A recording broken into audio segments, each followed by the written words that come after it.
dignité et avec soin. Je soutiens l'initiative de nouveaux partenaires pour pouvoir soutenir votre travail en continu, sachant que avec le Seigneur, votre travail n'est pas pour rien. Je pense que nous avons lancé en fait l'enregistrement, mais ça veut dire qu'il faut que je recommence. Alors, bienvenue à tout le monde à la conférence 2023 de CCIH. Non, non, non, je vais pas vous faire ça. Non, mais nous sommes reconnaissants en fait de ces relations avec les employés de sénateur Rubio et c'est un copromoteur de cette loi. Ici, encore une autre relation avec le Bureau de santé globale avec lesquels nous avons tenu un échange depuis plusieurs années. Et Dr. Gawande est membre et un peu un star dans notre travail. Je me souviens avoir lu son livre Check Manifesto. Et lui aussi, il veut nous saluer. Bonjour et merci de m'avoir invité à participer dans cette conférence. J'ai entendu que c'est la première fois que vous vous mettez ensemble en présentiel depuis la pandémie et j'aurais aimé être parmi vous aussi. Mais je suis reconnaissante quand même de cette opportunité de vous remercier pour votre travail et pour vos efforts pour avancer nos objectifs de santé globale partagée. CCIH et des organisations confessionnelles jouent un rôle critique dans le soutien de USAID dans les communautés autour du monde. C'est parce que les leaders religieux et des organisations comme le CCIH sont répandus autour du monde et vous avez des liens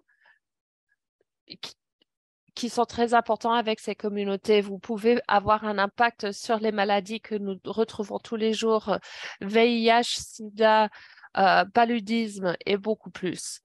Vous qui avez ces relations, vous pouvez changer les méconnaissances et fournir de l'accompagnement aux gens qui ont besoin de votre avis. Les organisations confessionnelles sont si importantes parce que vos connexions et compréhension des gens avec lesquels vous travaillez sont très importants. Nous dépendons sur vos réseaux, vos avis et vos influences dans notre lutte pour améliorer la santé globale. Mais je sais que vous le savez très bien. C'est pour ça que vous faites ce travail. Je voudrais maintenant parler de notre engagement depuis USAID d'investir dans nos partenaires locaux, ce que nous appelons la localisation. Et en étant en partenariat avec des organisations confessionnelles comme CCIH, c'est la fondation de notre travail de localisation. Comme Samantha Power, notre administrateur de USAID a dit, si nous voulons que l'aide soit inclusive, les voix locales doivent être au centre à tout ce que nous faisons. Elle a implémenté ce principe dans chaque équipe et chaque leader ici. Notre effort de localisation a 4 piliers. D'abord, nous voudrions transférer la puissance vers les acteurs locaux et s'assurer que leur voix soit entendue. Notre objectif en 2030, c'est qu'au moins 20% de nos activités vont être orientées, que ce soit conception, implémentation et mesure des résultats par des acteurs locaux. Deuxièmement, nous investissons notre aide directement aux partenaires locaux en assurant la responsabilité de l'utilisation des fonds et pour atteindre le développement des résultats humanitaires. Nous avons un cible spécifique, c'est de fournir au moins un quart de tous nos fonds directement aux partenaires locaux, particulièrement les petites organisations de société civile, avant la fin de 2025. Troisièmement, nous adaptons nos politiques et pratiques pour soutenir du changement durable local adapté au contexte.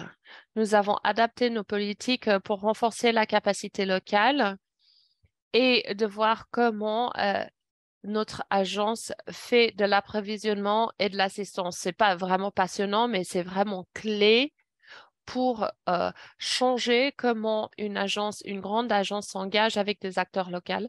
Et quatrièmement, USAID va continuer à servir comme plaidoyeur et leader de pensée dans nos partenariats, notre autorité et en étant un exemple pour catalyser une transition vers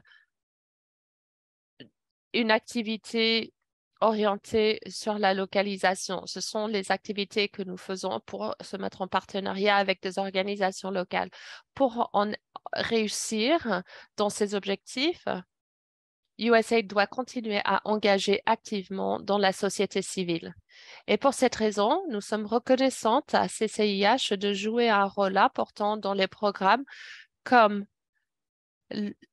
le prix de leadership de Momentum Global à mobiliser des leaders religieux et des réseaux confessionnels pour avoir un impact sur les pratiques de santé maternelle et des nouveau-nés.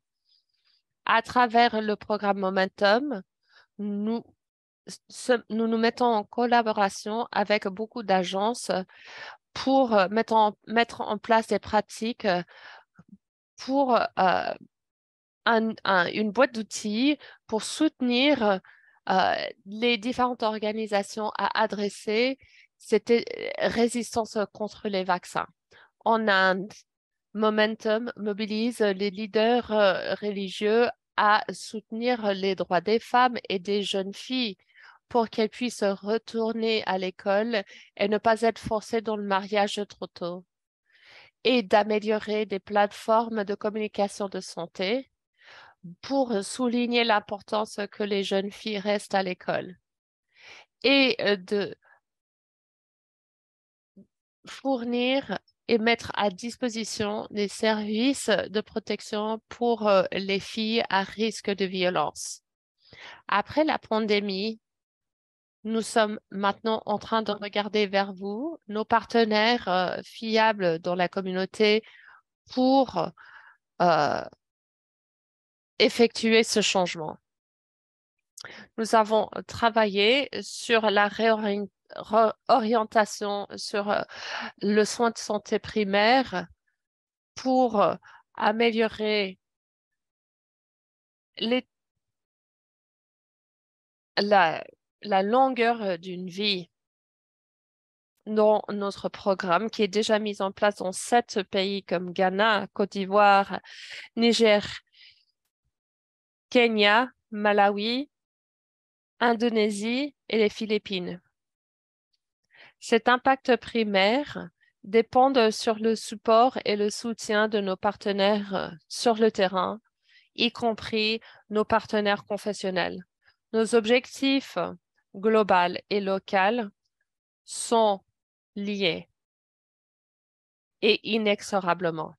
Alors, merci pour être un leader de plusieurs de nos programmes USAID et merci d'avoir travaillé ensemble avec nous et une très bonne réunion à vous.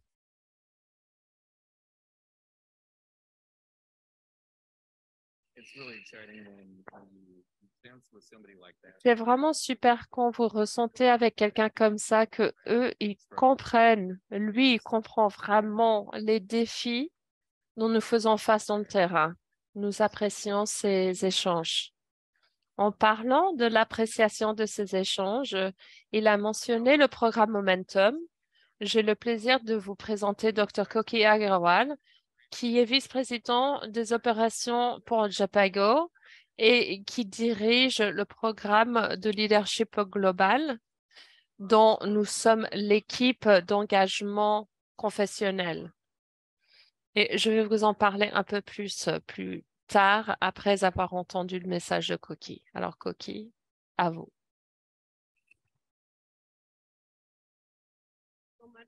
Merci beaucoup, Doug, pour votre présentation. C'est vraiment un plaisir d'être ici en personne, de pouvoir lancer votre conférence annuelle.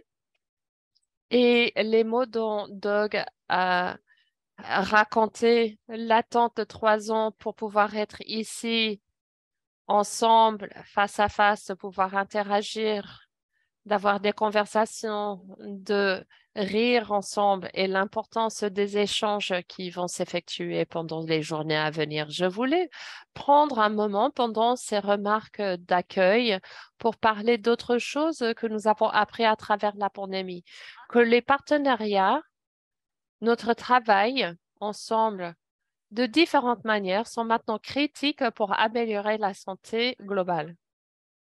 Je travaille dans ce domaine depuis plus de 20 ans et j'ai vu beaucoup de progrès. Et je suis reconnaissante des remarques de Gaffé. C'est impressionnant que dans 30 ans, nous avons réduit la mortalité maternelle de plus de 40%. Et c'est similaire dans la réduction dans la mortalité des enfants et des nouveau-nés. Mais dans beaucoup de pays maintenant, nous voyons qu'il y a un risque de rater l'atteinte des objectifs de l'horizon 2030, de réduire la mortalité des enfants et la mortalité maternelle. Et nous avons vu quelques pays où il y a une augmentation de mortalité maternelle. Il faut fêter nos réussites, mais nous n'avons pas le temps de se reposer. Il faut accélérer notre progrès parce que nous avons vu des défis à travers la pandémie, ce qui a changé notre manière de travailler, nos approches et nos partenariats. Il n'y a pas d'approche qui va s'appliquer partout. En ce moment, il faut travailler différemment. Il faut mettre des personnes ensemble, des parties prenantes ensemble pour travailler sur un objectif commun, mais de différentes manières. Ce travail est fondé sur des partenariats inclusifs, flexibles, répondants et orientés par des leaders locaux. Doug a déjà expliqué ça, à quel point, en fait, les organisations professionnelles sont très importantes dans les communautés dont nous travaillons, avec leurs liens très étroits avec eux pour mettre en place des partenariats orientés localement pour le futur. Nous avons mobilisé plus de 100 partenaires locaux depuis 40 ans, venant pour beaucoup depuis des organisations professionnelles à travers CCIH pour la plupart. Dr. Gonda a donné beaucoup d'exemples, mais je voudrais partager des autres exemples de ce que nous avons appris en général, en vous donnant un peu de mes pensées sur le principe, ce qui va orienter ces partenariats dans le futur. D'abord, c'est le principe d'ouverture, d'être ouvert à une nouvelle méthode de travailler, de nourrir nos partenariats qui sont avec des partenaires dont nous n'avons pas l'habitude de travailler. Deuxièmement, c'est le temps. Ça peut être rapide, mais ça prend le temps de pouvoir mettre en place des nouveaux partenariats, mettre en place des nouveaux programmes et de pouvoir combler les écarts. Troisièmement, c'est une transition. Il faut transitionner le leadership et la mise en place des priorités, pas seulement au Washington, D.C., mais centré dans des pays et des communautés. Construire des partenariats renforcés et inclusifs, ce n'est pas un travail du futur, c'est un travail d'aujourd'hui. Et ce qu'il faut faire, c'est s'engager dans le changement que nous voudrions voir avec nous-mêmes et nos partenaires. Je voudrais remercier CCIH de votre partenariat et votre leadership dans ce travail urgent. Il ne faut pas attendre, il faut se mettre à la table pour faire une différence. Et merci à vous tous pour votre présence et pour vous de créer et de construire des partenariats qui bénéficient des mères, et des enfants et des nouveau-nés autour du monde. Une bonne semaine à vous et j'attends avec impatience d'apprendre de vos expériences. Merci.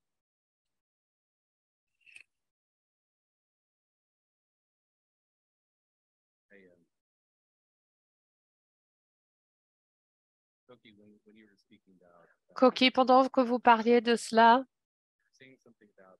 vous avez dit quelque chose de... Il faut prendre en fait son siège à son siège à la table.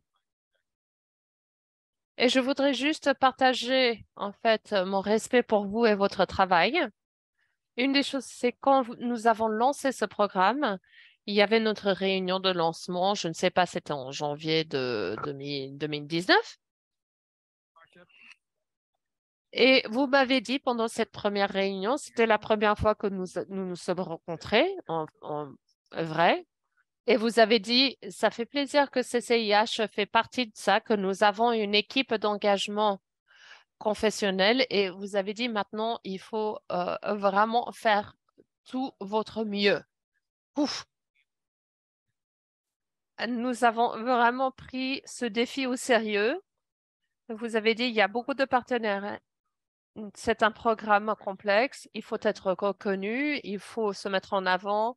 Et je pense que nous en avons parlé. Je sais que moi, Mona, Cathy, les autres sur l'équipe CCIH, nous avons essayé de vraiment vivre cela.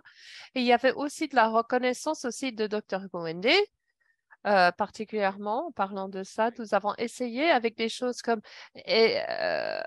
améliorer en fait des établissements et en fait les équipements de euh, lavage et les équipements, le matériel sanitaire à Sierra Leone. Nous avons travaillé sur la confiance sur les vaccins dont Dr. Gowende a parlé. Il y a la boîte d'outils qui est testée en ce moment. Nous avons travaillé en Bangladesh avec l'âme et Royonou. Je pense que vous êtes là. Nous avons collaboré avec des autres pour des analyses sur des organisations de fourniture des médicaments confessionnels, la planification familiale. Nous sommes en train de finir ce programme. Nous avons mis en place un template de coder et de tracer des investissements dans le travail confessionnel pour la santé, parce que dans un programme aussi complexe que la nôtre, il faut comprendre ce que fait tout le monde. Alors, nous sommes mis ensemble pour mettre en place un template, un motif qui décrit ce que c'est l'investissement conventionnel dans la santé et de tracer ce que fait USAID. Et je pense que cet outil, ce gabarit, c'est quelque chose que nous pouvons utiliser au-delà, en fait, de juste notre leadership confessionnel. Ça peut être utilisé pour le travail de plaidoyer, mais aussi pour être une bonne pratique pour des autres programmes. Alors, nous allons partager ça. Je suis ravie, en fait, de savoir où nous allons avec tout notre travail. Le Momentum, ce programme a eu une pré-conférence sur la surveillance et l'évaluation. Et il y a une raison pour laquelle nous avons choisi ce sujet parce que, en fait, les réflexions, les choses apprises depuis cette équipe d'analyse de Japago dont le programme Momentum nous a vraiment inspiré. Il y a eu beaucoup en fait d'idées qui ont été conçues et nous reconnaissons beaucoup ce travail. Merci, merci pour votre présence. Alors maintenant, je peux m'asseoir et fermer ma bouche. Ça vous fait plaisir, non? Ah ouais, ouais, c'était un piège. Je vais maintenant en fait lancer la discussion sur la localisation. Quand nous avons pensé à parler de ce sujet sans juste faire un événement qui fête la localisation. Ici, nous allons parler spécifiquement de comment ça marche. Qu'est-ce qui fonctionne? Qu'est-ce qui pourrait être amélioré? Et nous avons les trois meilleures voies pour cela. Notre facilitateur, Ketin Onyejakwe, qui est directeur de la division internationale du GSI, où elle est responsable des centres de compétences de vaccination. Adam Phillips, qui est le président, le PDG de USAID sur le pôle de partenariat transformatif de foi et de local et le programme des écoles américaines à l'étranger, mais quand est-ce que vous dormez? Et Karen Sijinga, qui est le PDG de l'Association de Zambia sur les églises de santé, je pense qu'elle a reçu le prix de champion international la dernière fois. Alors, je vais les inviter les trois à venir sur scène, Kate, Adam et Karen.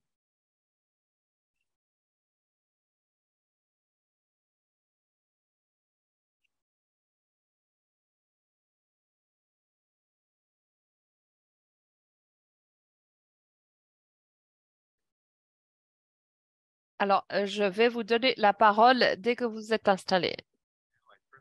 Officiellement, je vous donne la parole, Kate. Allez-y. Merci beaucoup, Doug.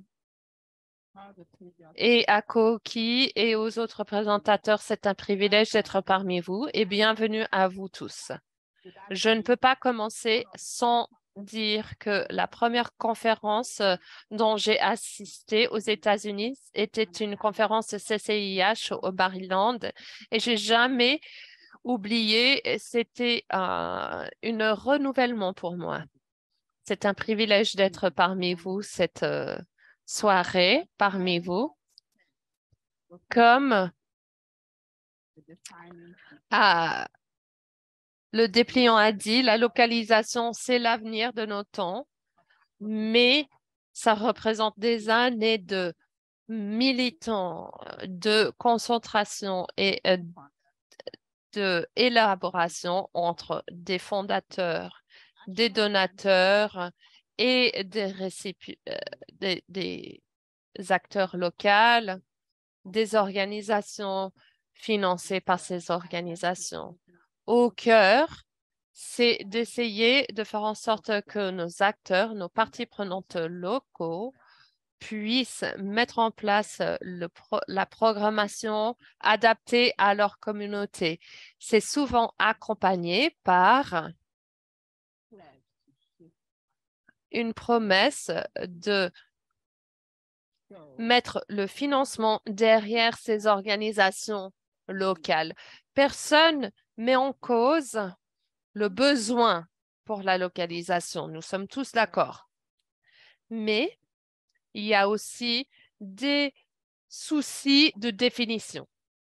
Par exemple, qu'est-ce que ça veut dire transitionner la puissance?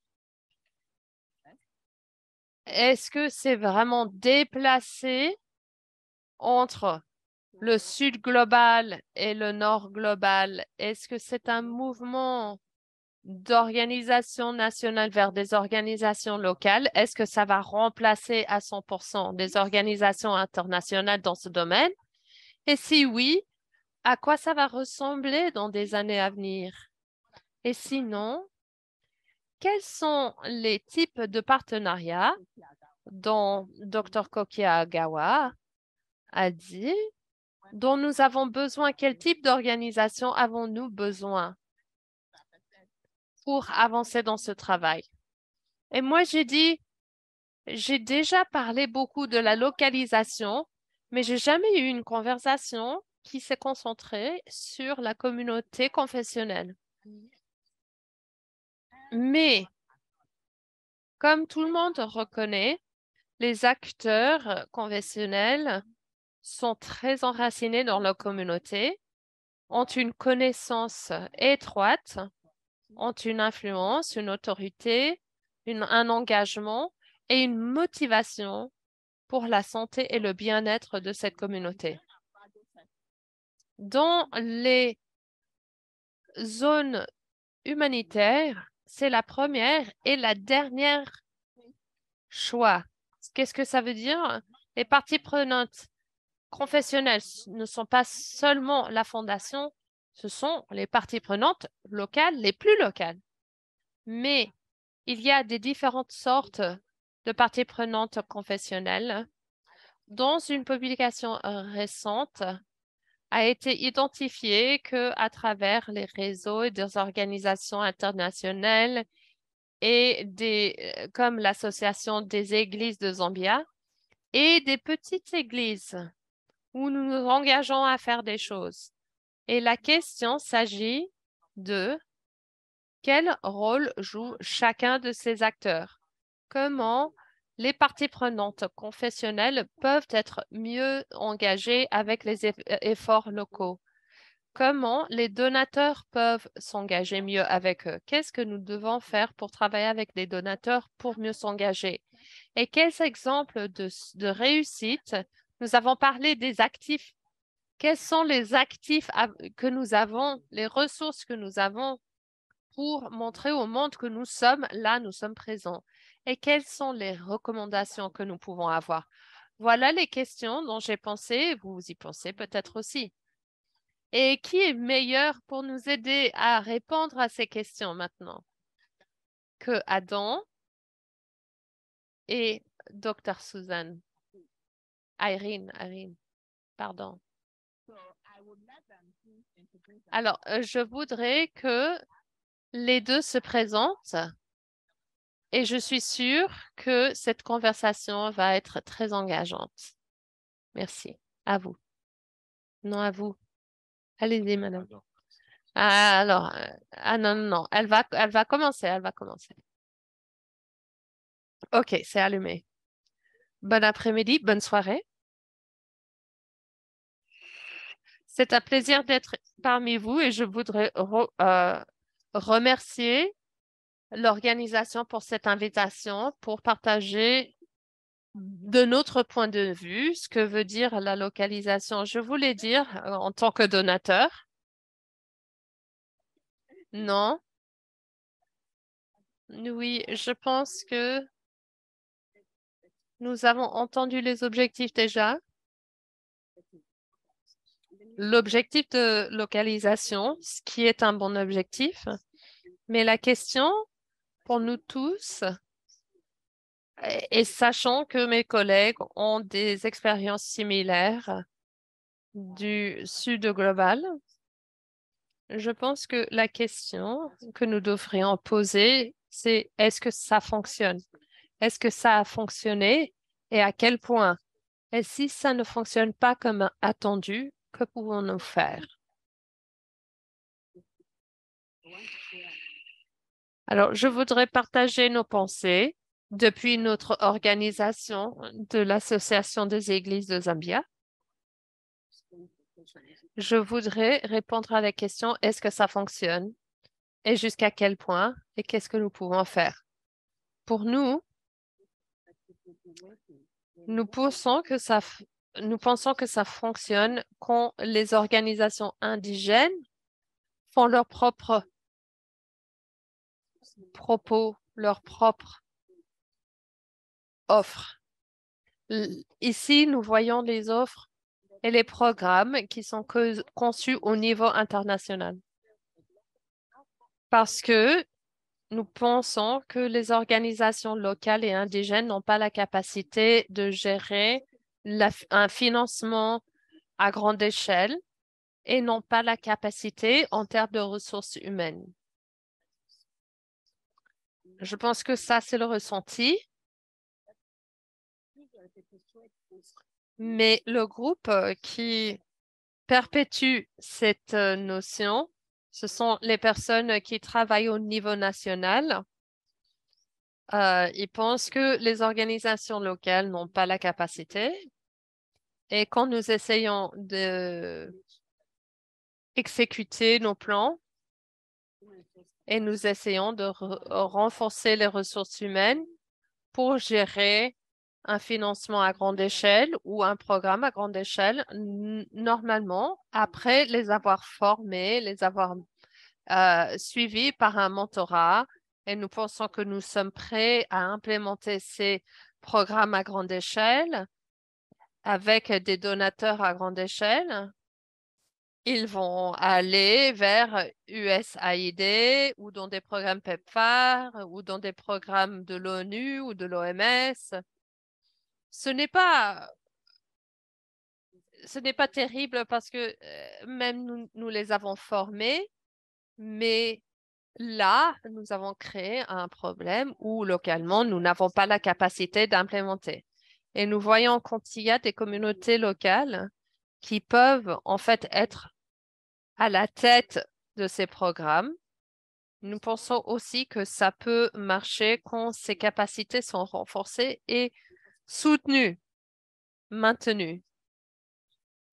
Et si les ressources sont proportionnées pour être investies dans des organisations locales, pour que nous puissions développer et concevoir nos propres interventions. C'est là où nous pensons que la localisation peut marcher. Merci. Oui, oui, oui. Bonne soirée à tout le monde. C'est un honneur. Bonsoir à tout le monde. C'est bien de voir mes amis. Je vois quelques amis ici dans le public. C'est bien d'être ici parmi vous. C'est la première fois pour moi de faire une conférence CCIH, mais je vois ça souvent. Nous avons beaucoup de groupes qui reviennent pour la première fois. Doug, merci pour votre leadership, pour votre accueil et d'avoir en fait raconté tous mes réussites en arabe à Bagdad. Tout était sur une fiche et c'était ridicule parce que c'était trop long. Mais c'était beau. Mais oui, je travaille dans 2 organisations. Je suis dans le pôle euh, de partenariat local et confessionnel qui est conçu pour être euh, euh, un point de rencontre pour les nouveaux ou des partenaires non traditionnels. Et quand nous pensons aux organisations confessionnelles, ça fait des décennies que nous travaillons comme ça et ça fait plus de 40 ans que nous travaillons dans cette approche à travers des différentes administrations avec des partenariats euh, différentes.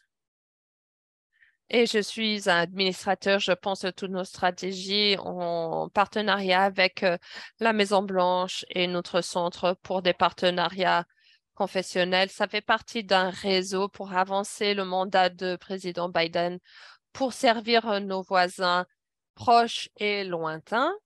Mais quand je pense aux désastres humanitaires qui impactent les communautés autour du monde, je pense en fait à l'espoir et la persévérance dont est le thème de cette conférence.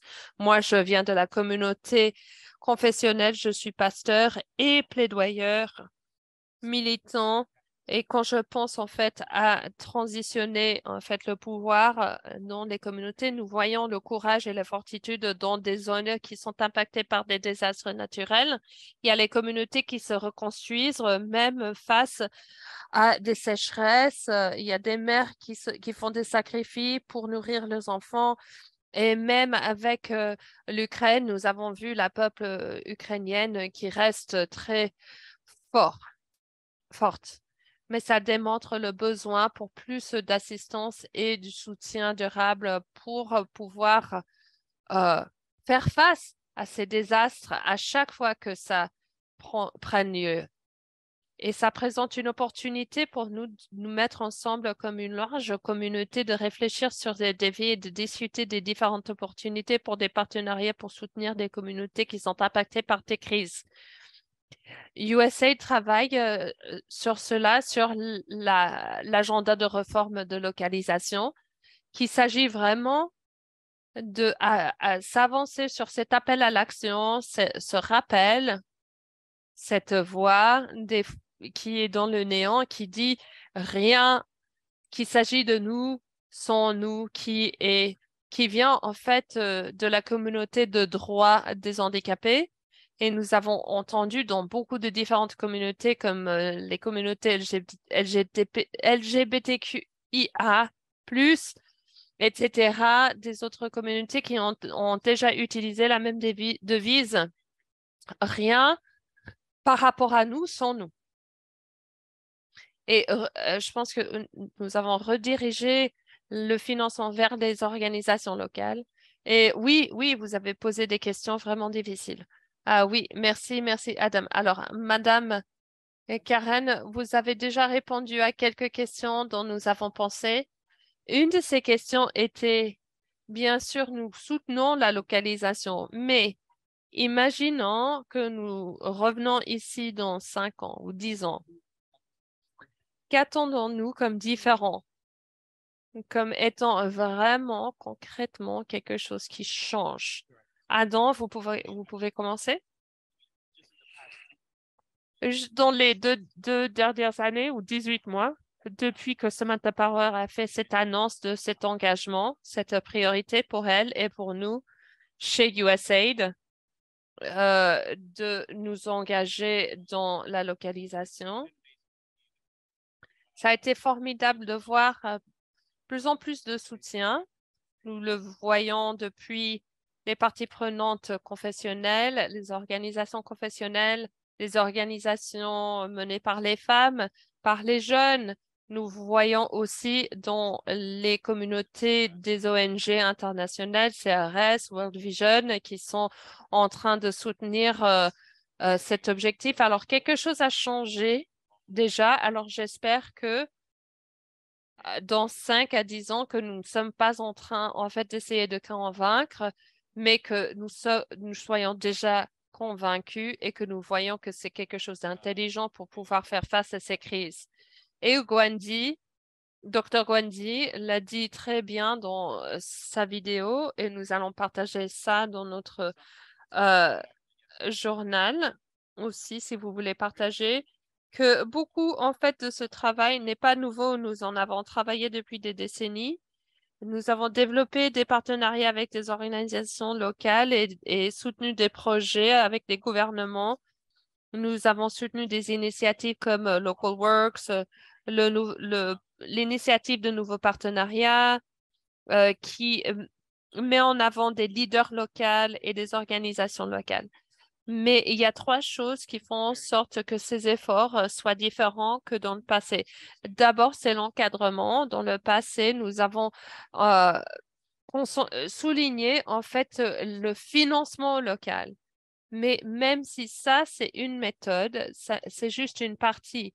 Pour transitionner le pouvoir vers le local, il faut en fait des différentes approches. C'est pas seulement à qui nous donnons le financement, c'est comment nous travaillons.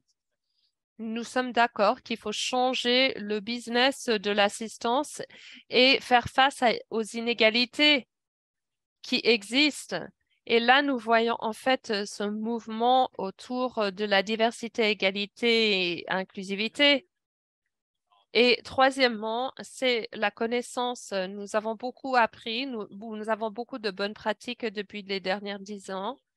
Nous savons que les acteurs locaux font face à beaucoup de barrières dans leur travail avec USAID.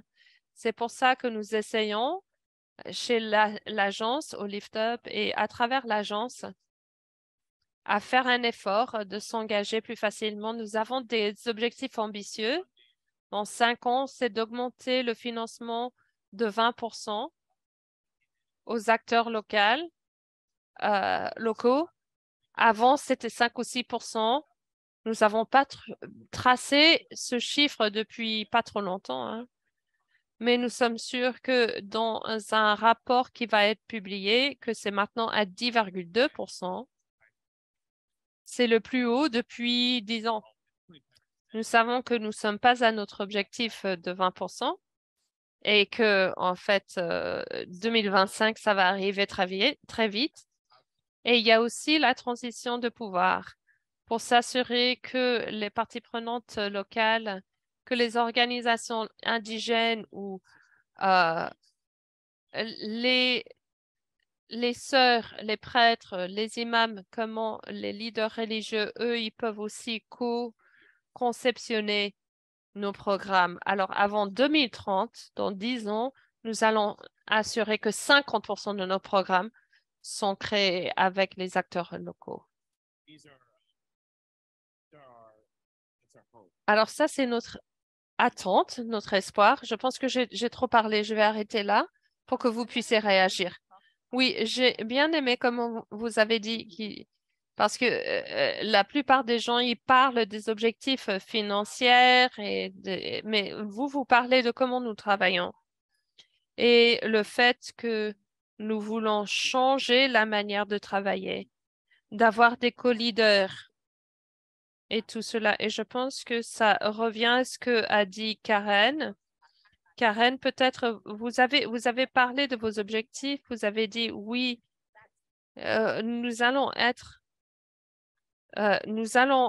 préparer, nous allons nous mettre autour de la table, nous allons prendre notre place, prendre notre siège, nous avons la capacité, ça existe.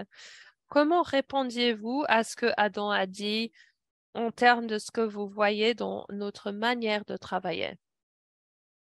Ben, je pense que dans la manière dont nous travaillons ou dont nous travaillons avec un partenaire, je vais parler de la manière dont le partenaire travaille. S'il faut avancer, il faut s'assurer que la localisation fonctionne.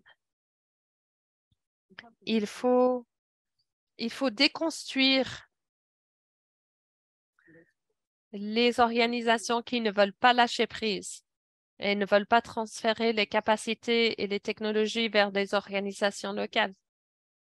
Que ce soit dans le USAID ou PEPFAR ou dans des autres partenaires, il faut déconstruire ces systèmes. Des fois, c'est au niveau national parce que les gens, ils ont peur de perdre leur travail, ils veulent pas lâcher prise. Ces personnes avec lesquelles vous travaillez. Et les donateurs eux-mêmes, l'USAID et les autres, il faut vraiment s'engager. Il faut que nous puissions voir cet engagement. Je ne dis pas que vous vous êtes pas engagé. Il y a un engagement et vous avez fait beaucoup d'avancements. Que nous fait-on? Mais il faut voir un vrai engagement à la localisation dans l'investissement réel dans les organisations locales. Vous avez beaucoup investi dans des ONG internationales. Nous avons vu cet investissement. Il faut faire exactement pareil pour des organisations locales. Nous ne sommes pas en train de dire que nous sommes arrivés, mais nous avons les capacités.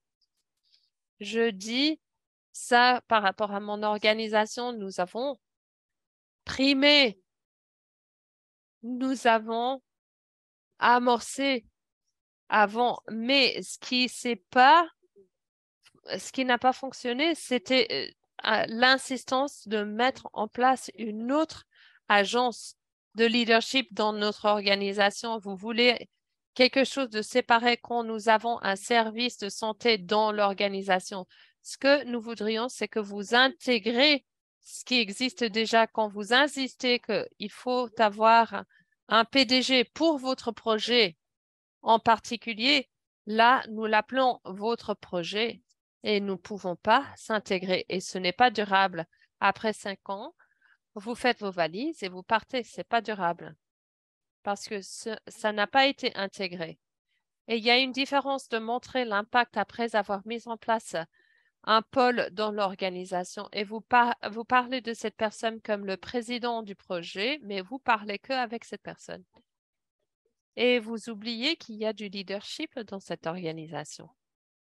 Et après 5 ans, quand vous êtes parti, et puis vous êtes en train d'envoyer des auditeurs 2 années après, les employés que nous avons embauchés pour votre projet sont déjà partis. Et nous sommes laissés là à répondre à ces questions sans avoir les informations. C'est vraiment pas juste. Ouais. Alors, ce qu'il faut faire, c'est réellement investir dans l'organisation locale. Et quand nous sommes en train d'amorcer, et nous avons déjà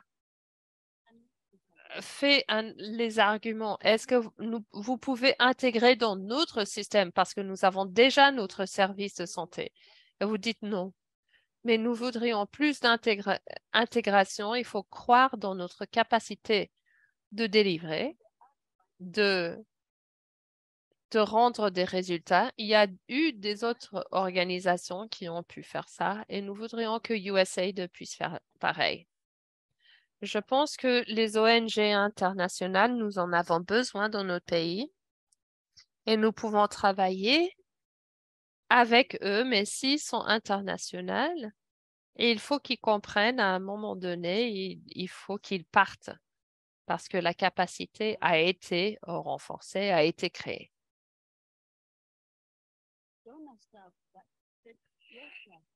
Les donateurs, dans le PEPFAR et l'USAID, etc. Et moi, je pointe pas le doigt seulement à ces deux organisations. Il y a des autres projets de l'UE, mais tout ce qui s'agit des donateurs doit en fait prendre la localisation au sérieux. Ils ont tendance à être contre la localisation parce qu'il y a un risque en fait à leur sécurité sécurité professionnelle. Merci Karen. Et ouais, vous avez directement parlé de ces problématiques dont les personnes ont pensé. C'est vraiment en fait ce qui est au noyau. Les organisations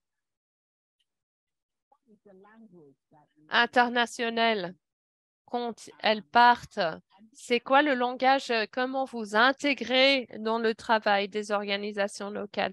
Et ça, c'est quelque chose dont quand nous pensons en fait à ces organisations internationales, leur charge de travail, les attitudes, etc. Mais de l'autre côté, les organisations internationales, ils disent, ouais, d'un côté, vous avez besoin de renforcement de capacité, et puis après, vous dites qu'il faut partir. Où est-ce que nous allons? Alors, ma question pour vous, Adam, vu ce que Karen a dit et vu l'autre argument soulevé, qui est qu'est-ce que nous faisons maintenant? Quels sont les risques que vous voyez en termes de localisation et de ce dont les organisations locales veulent vraiment? Ben, il y a des gens qui disent qu'il y a beaucoup de risques. Ici, chez USAID, euh, nous sommes, nous sommes mis au défi à voir ces risques, à travailler même avec vous. Nous avons pu avancer la politique de renforcement de capacité locale. Et vous avez parlé, en fait, pendant cette période de commentaires, et vous avez dit, il ne faut pas développer les capacités, il faut renforcer les capacités. Et ça, c'était les retours qui ont été indispensables pour la bureaucratie, pour l'agence. Mais il s'agit vraiment de comment, en fait, faire face à ces risques. Les défis sont réels, mais c'est pas impossible, en fait, de trouver une solution.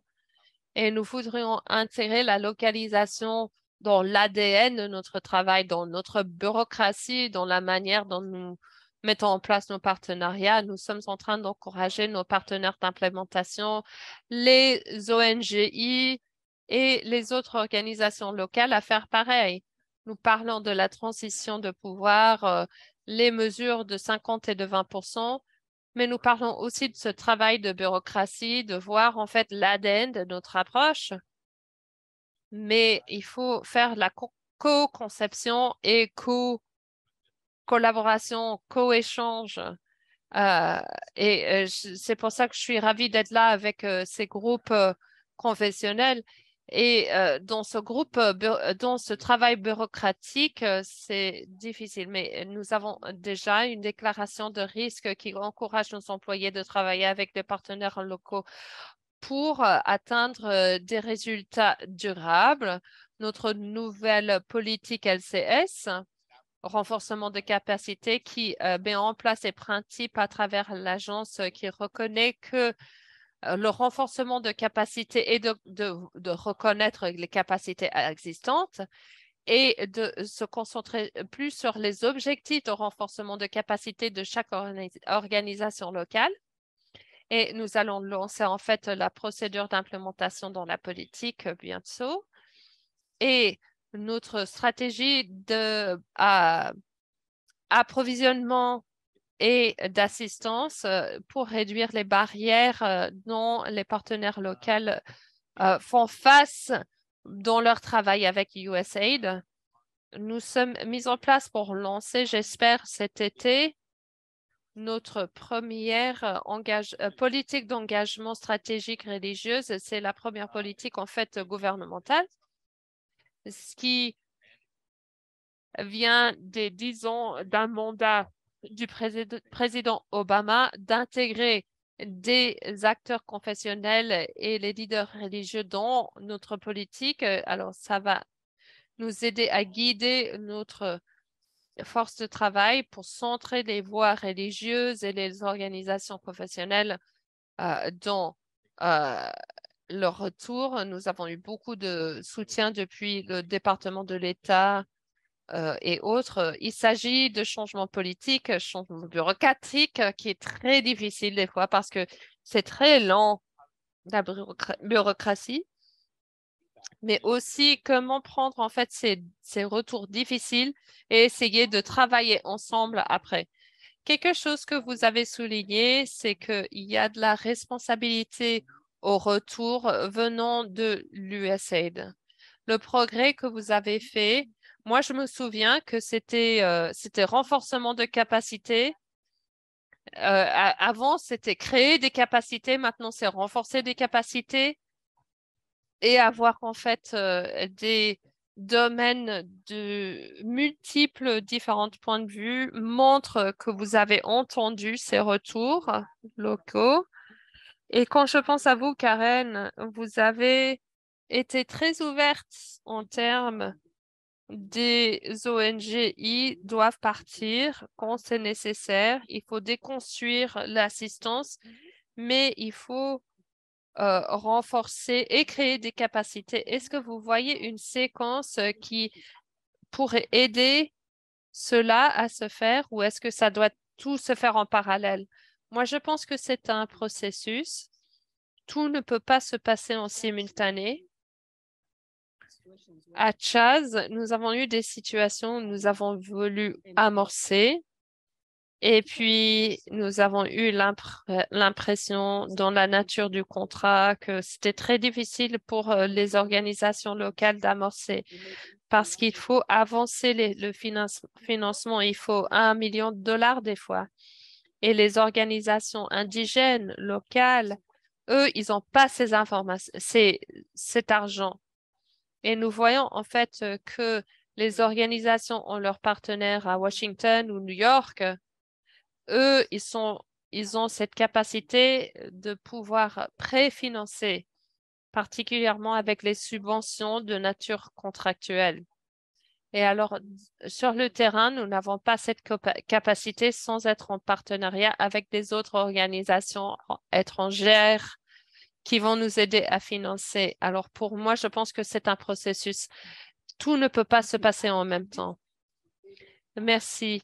Et ça aussi, c'est en lien avec notre dernière question.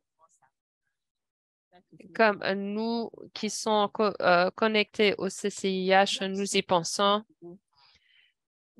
Quelles sont vos suggestions pour les leaders chrétiens pour pouvoir aider à faire réussir la localisation? Il y a des différents leaders chrétiens comme au CCIH. Quel rôle est-ce que le CCIH pourrait jouer ou une église pourrait jouer et comment eux, ils peuvent aider à faire avancer et évoluer l'agenda de la localisation dans les différents contextes?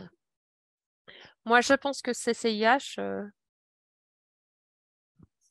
comme je vous ai dit, aux membres de Chaz, aux hôpitaux de mission, qui est CCIH? C'est nous. Nous le sommes. Doug et l'équipe, les soldats sur le terrain, mais ils sont situés en Washington, mais ils nous mettent ensemble, ils nous réunissent et ils créent cet espace pour pouvoir partager cette expérience, créer cet espace de pouvoir s'interagir avec nos partenaires, avec USAID, de créer cet espace d'un dialogue ouvert.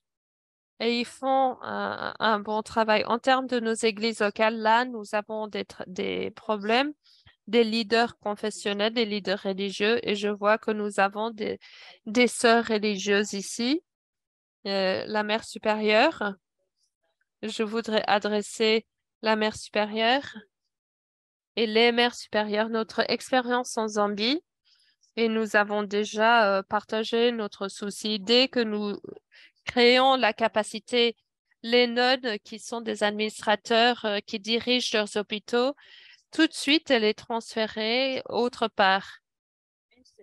Et je pense que le message que nous partageons avec nos leaders religieux, il faut reconnaître où la capacité a été mise en place. Sinon, vous allez transférer. Vous avez quelqu'un de nouveau qui n'est pas formé.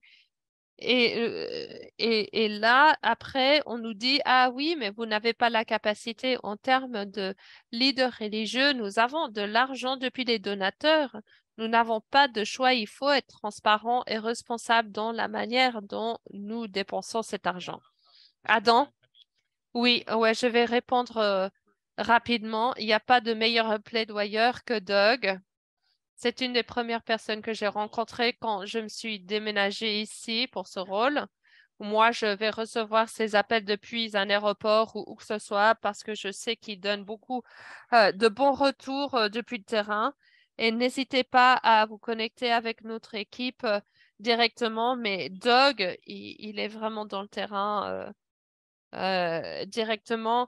Et nous avons besoin de ces informations. Nous voyons que ces crises se chevauchent. Il y a en fait les crises naturelles et la faim et les conflits et tout ce qui se chevauche et tout ce qui est en lien les uns avec les autres. Et CCIH peut nous aider à renforcer en fait dans tous les domaines. Et je pense que la localisation peut prendre beaucoup de différentes formes. Mais je voudrais que tous les partenaires peuvent penser à ce que peut ressembler en fait le leadership local. Nous avons ce partenariat avec le partenariat des Amériques, CCIH, qui renforce des services maternels et des nouveau-nés en Tanzanie. Je pense que ça, c'est un partenariat très intéressant, mais je sais que nous avons des questions depuis le public, alors je vais arrêter là. Nous allons arrêter là rapidement et puis ouvrir pour des questions avant de clôturer la séance. Allez-y.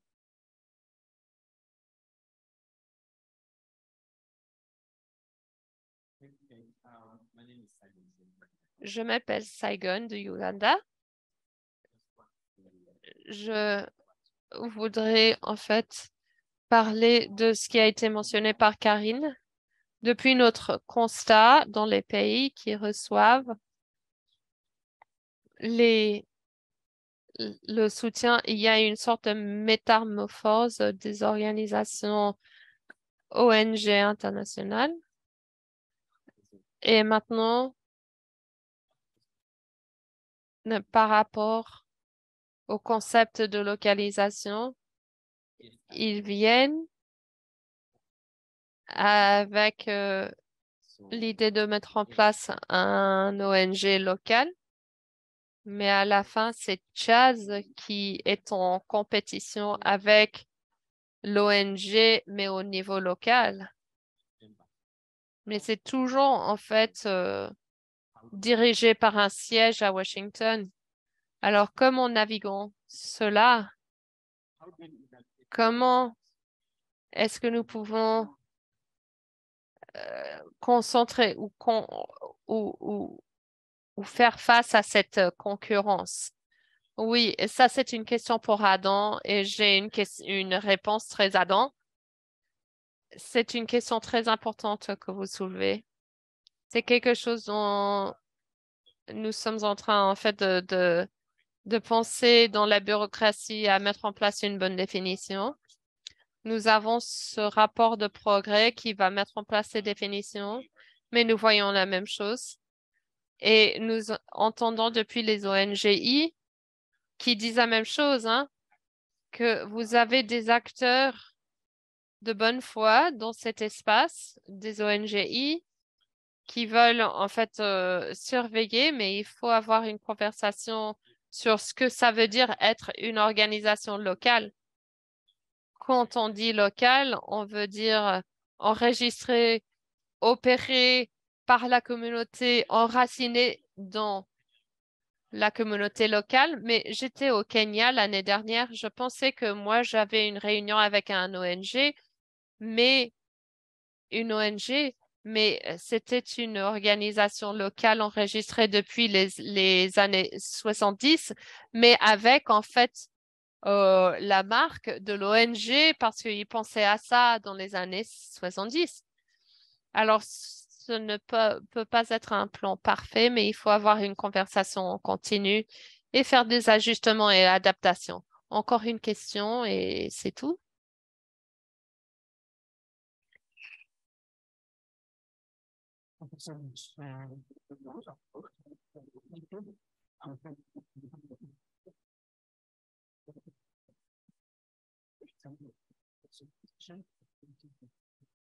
Ouais, le micro ne marche pas. Malheureusement, l'interprète ne peut pas interpréter.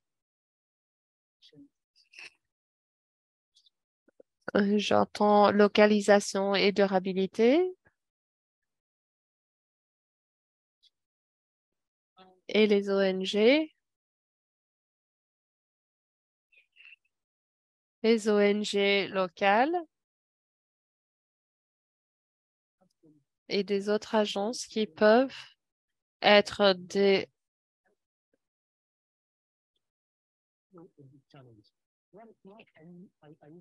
les bénéficiaires principaux. Mais comment est-ce que vous allez engager ces ONG locales pour être les, les principaux, comment ils amorcent? Ah, comment ils amorcent? Déjà, ils sont des bénéficiaires principaux, mais ils ont toujours des difficultés à naviguer, en fait, dans le système de l'USAID. Ouais, non, mais j'entendais, en fait, se mettre en partenariat avec des agences ONU, ça, c'est difficile en soi. Mais il y a une manière facile pour devenir un une organisation primaire, c'est travailler avec usaid.org qui nous aide à apprendre de vos organisations locales et la manière dont les organisations peuvent voir des appels pour co-conception et co-création. Nous sommes en train de traduire cette page dans des autres langues autres que l'anglais. J'aimerais bien que ce soit beaucoup plus localisé dans la langue locale, mais ça, c'est à voir. Et il faut continuer à se mettre ensemble. Moi, j'adore que vous représentez un une organisation euh, cadre, un organisme cadre. Et moi, en fait, je vais être chez vous bientôt. Il faut s'assurer que nous avons les bonnes personnes, les bons acteurs autour de la table pour pouvoir en fait avoir votre avis. Alors, c'est une méthode d'y penser. Encore une question? Encore une? Merci beaucoup. Je pense que cette discussion est très intéressante. Moi, je suis de l'association de santé chrétienne. J'ai pas entendu. Je pense qu'en termes de l'international et la localisation, je pense que les deux choses peuvent être complémentaires et pas concurrents et voir la valeur de ce que apporte chaque personne et de voir en fait les faiblesses et les points forts de chacun pour pouvoir en fait atteindre un objectif commun. Merci Florence. Encore un.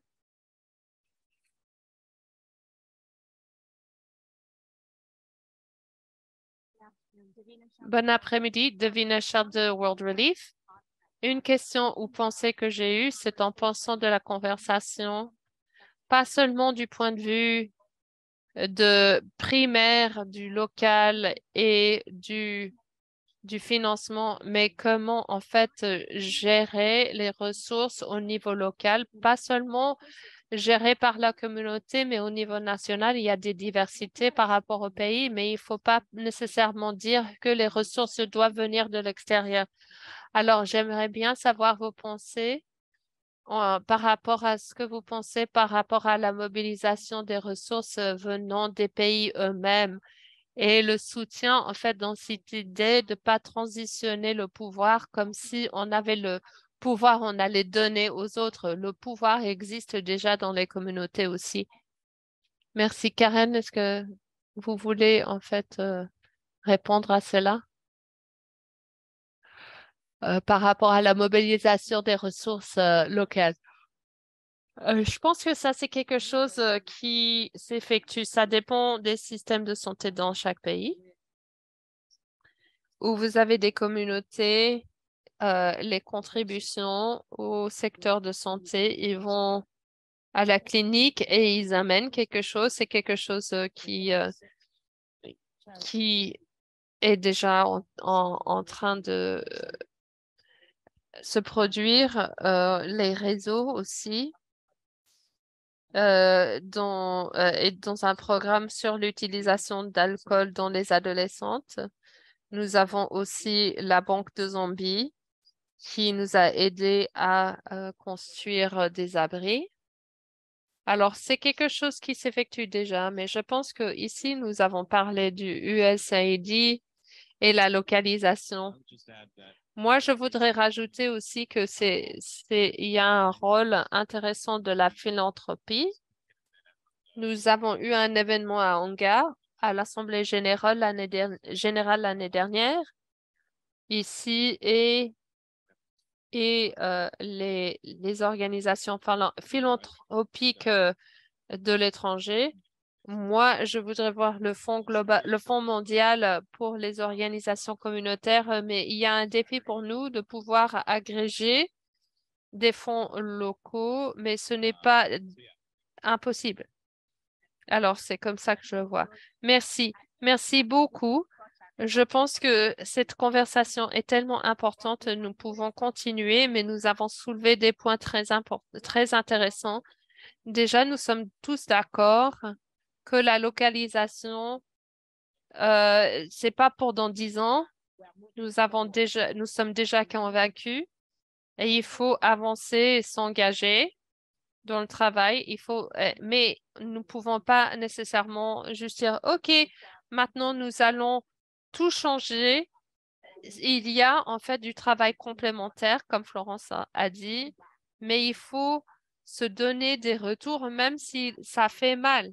J'aurais pas pu imaginer être assis dans le fauteuil d'Adam en recevant le conseil depuis Karen que USA doit faire A, B, C, mais ces conversations sont nécessaires et il faut être de bonne foi dans ces conversations pour avancer notre agenda. Nous avons tous notre rôle à jouer et des fois, notre rôle, comme Davina a montré, c'est la mobilisation des ressources, que nous ne soyons pas tout le temps en train d'essayer de chercher de la finance de l'extérieur. Nous ne cherchons pas de la puissance qui vient de l'extérieur, qui crée des dichotomies. C'est juste nous mettre autour de la table ensemble, particulièrement en tant que chrétiens. Et je voudrais prendre cette opportunité de vous remercier pour votre participation et de remercier nos présentateurs Karen et Adam pour votre temps ce soir. Merci beaucoup.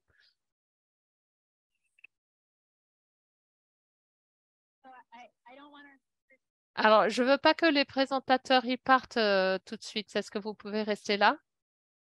Mais veuillez vous lever. Je vais faire quelque chose de bizarre. Je voudrais que vous trois, vous vous mettez ici un peu plus loin, ici, ici, venez ici, venez ici.